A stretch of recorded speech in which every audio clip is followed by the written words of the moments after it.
problème, la Côte d'Ivoire est en guerre. Vous le parlez. Je ne mourrai pas, je vivrai pour déclarer la gloire de l'adoption.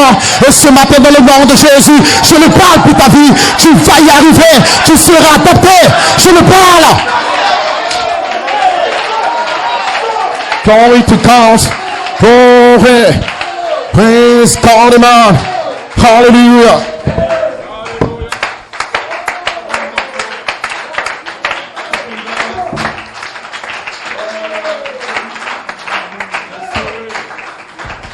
Pourquoi tu me dis, pasteur? Parce que c'est par la foi que vous rentrez dans la foi parfaite.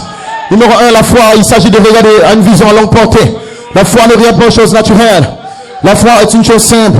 Amen, le fondement fondamental de la foi. Frère Madame dit, écoutez, la foi c'est quelque chose de simple.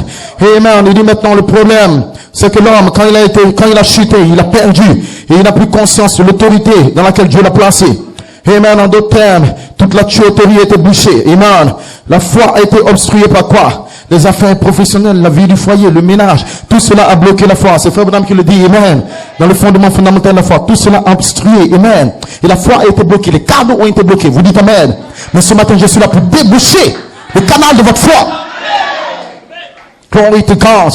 Avant cela, il nous montre que la foi, c'est quelque chose de simple. Amen.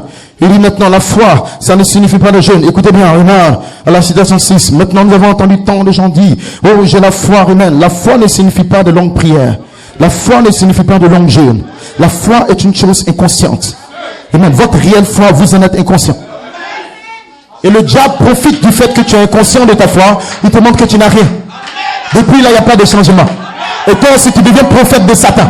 Ça va pas, c'est dur, je n'ai rien, ma vie ne change pas. Arrête ça!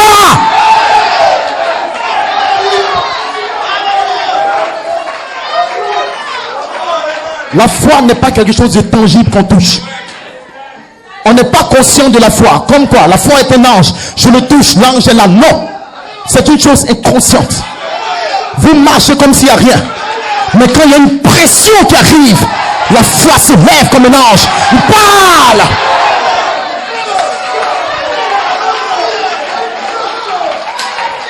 Et ce matin, je déclare que la foi de cet honneur, Dieu est en train de déverser en toi.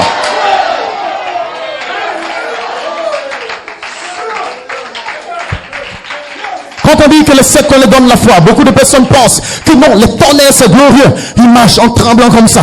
Non, je sens une onction, je sens une puissance. Il y a un ange qui est là, mère. Les tonnerres sont là, les tonnerres. Il s'agit de quoi? Tu marches, on peut te gifler. Un apprenti bacard à cause de 50 francs. Et tu le regardes et tu pardonnes. Le monde dira il a peur, il n'a rien. Mais si tu parles, il meurt.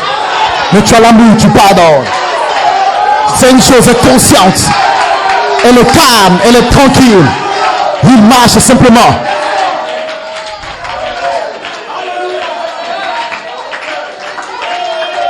Vous avez la foi.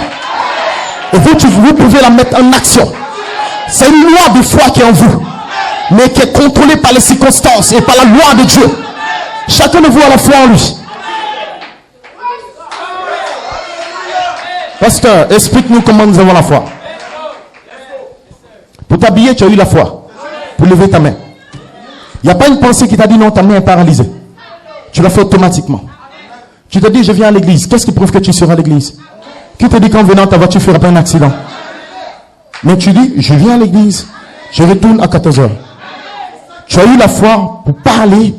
Tu es venu à l'église. Il n'y a même pas eu le doute. Non, tu aurais un accident. Non, tu vas mourir en partant. Non, tu es revenu. Le matin, l'homme sort et dit, chérie, aujourd'hui j'ai une réunion, je viens à 22h. Qui t'a dit que tu vas venir à 22h? Qui t'a dit que tu ne vas pas mourir par une crise cardiaque? Qui t'a dit qu'il n'y aura pas un accident? Qu'il n'y aura pas une crise politique? Mais dans tes pensées, il n'y a pas de négativité.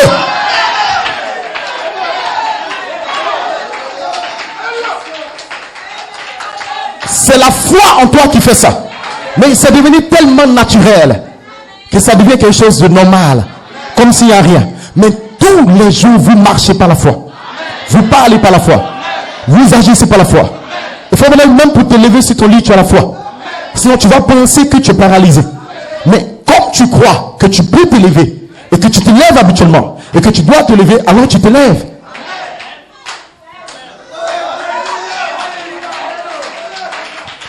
Je vous donne un autre exemple très simple pour comprendre. Quand vous avez un problème ici dans cette église, avec votre réseau Orange, c'est qui vous appelez? Non. Quand tu as un sérieux problème, c'est qui tu appelles? Tu appelles Frère Thierry. Pourquoi tu n'appelles pas Frère Branham? Dans ton esprit, la représentation de la vie de Frère Thierry est positionnée comme celui qui est à Orange, qui peut m'aider dans cette situation. Donc, quand le pasteur a un souci au niveau du réseau Orange, la première personne dont l'image descend, c'est son téléphone Frère Thierry. Vous dites Amen. Parce qu'il a une révélation qui est la foi que mon fils spirituel est Orange. Peu importe le problème, lui, il peut m'aider. Il ne va pas d'abord dans l'agence. Il reste à la maison, il appelle. Il dit, ok pasteur, pas de problème, on le fait. Paf, il résout la question. Quand il a un problème avec le courant, il y a une autre représentation qui vient. C'est qui, Frère Branham? Pourquoi pas Frère Thierry? Frère Branham vient, il y a une chose. Ok. Pourquoi? Parce que dans son cœur et dans son âme, il sait qui a cette représentation pour régler mon problème de courant. Quand tu as un problème pour des médicaments, tu vas appeler Frère Latte.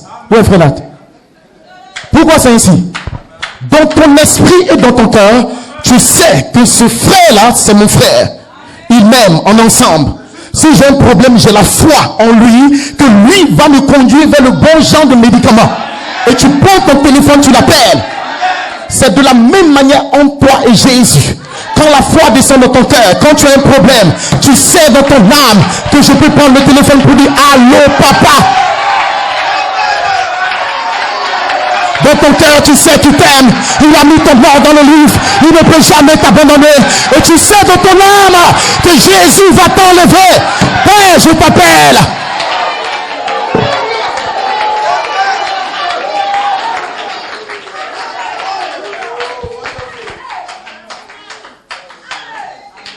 Tu te mets à genoux, tu l'appelles. Papa, regarde ma condition. Papa, souviens-toi de ça. J'ai besoin de ton esprit. Je veux arriver dans mon cœur. J'ai besoin d'un travail. Pourquoi? Parce que tu sais dans ton âme que ce Dieu t'aime. Ce Dieu est mort pour toi. Ce Dieu a envoyé un prophète. Il a envoyé un apôtre. Tu ne peux pas m'abandonner. J'ai des problèmes, j'ai des situations. Le monde, mon père et ma mère ne peuvent pas me donner. Mais ce Dieu m'aime tellement qu'il a donné sa vie. Il peut me donner toutes choses que je demande. Alors tu appelles. Parce que tu as la foi en lui.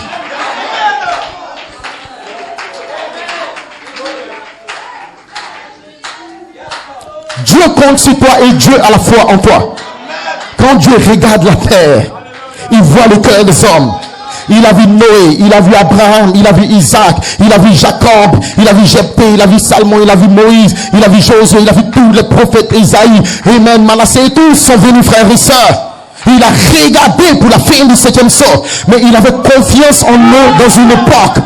Confiance en eux dans une époque. J'ai foi que mon fils Daniel sera quelque part à Babylone. Il ne va pas se prosterner.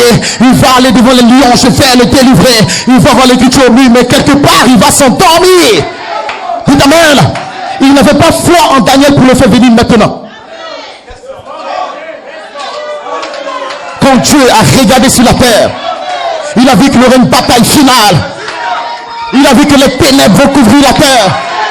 Il a vu qu'en 2011, ils vont rejeter l'écriture au mur. Il a vu qu'ils vont venir contre les tonnerres, venir contre Melchisedec.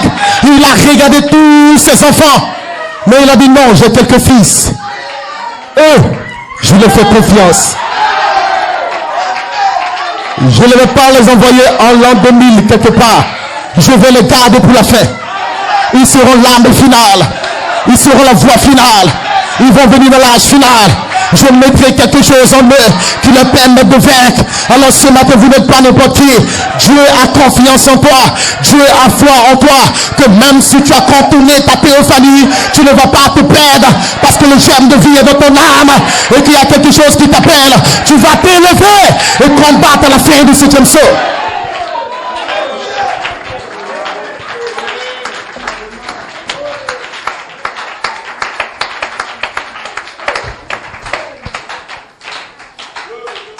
Vous dites Amen. À la convention, j'avais reçu ceci pour faire un transfert Orange. Amen, j'ai appelé le frère Thierry. Il m'a dit, écoute, fais ça. On n'a pas pu. Après, il est revenu. Fais ça. Il a résolu la question. Parce qu'il a une révélation de comment le faire. Vous dites amen.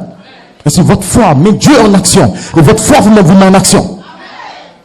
Quand vous croyez en Dieu, l'ange, quand il est là, que vous le croyez, vous activez l'ange.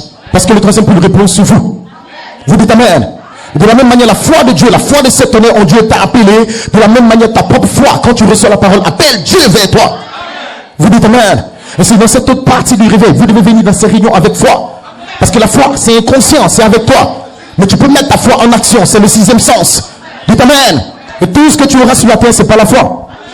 Tu marches par la foi, tu vis par la foi. Tu pardonnes par la foi. Tu pries par la foi. Tu fais des œuvres par la foi. Même le travail par la foi. Même quand tu sors le matin par la foi. Tout se fait par la foi. Si tu regardes les choses que les gens ont dit, les choses que les gens ont fait, tu ne vas rien avoir dans ce monde. Dites amen. Par la foi, je sais que c'est mon frère. Peu importe ce qu'il a fait, je pardonne. Je crois en lui, je sais ce qu'il y a en lui. Je sais aussi que son corps est faible. Je sais qu'il peut faire des erreurs. Mais dans son âme, il y a un don, il y a un gène. Je crois à la sémence en lui. Et par la foi, la révélation, tu arrives à pardonner. Dites amen. Je sais que l'ange est dans le pasteur Amiens. Et quand je viens, je ne regarde pas son corps, mais je regarde l'ange. Je surveille l'ange qui parle. Et quand il lâche une bombe, je dis amen. Et après, l'ange vient vers moi, parce que le même ange qui est dans le pasteur vient vers vous. J'enverrai mon ange au devant.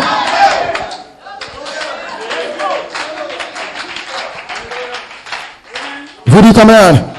Que le nom du Seigneur soit béni. Et maintenant, laissez-moi entrer. Et maintenant, dans la partie.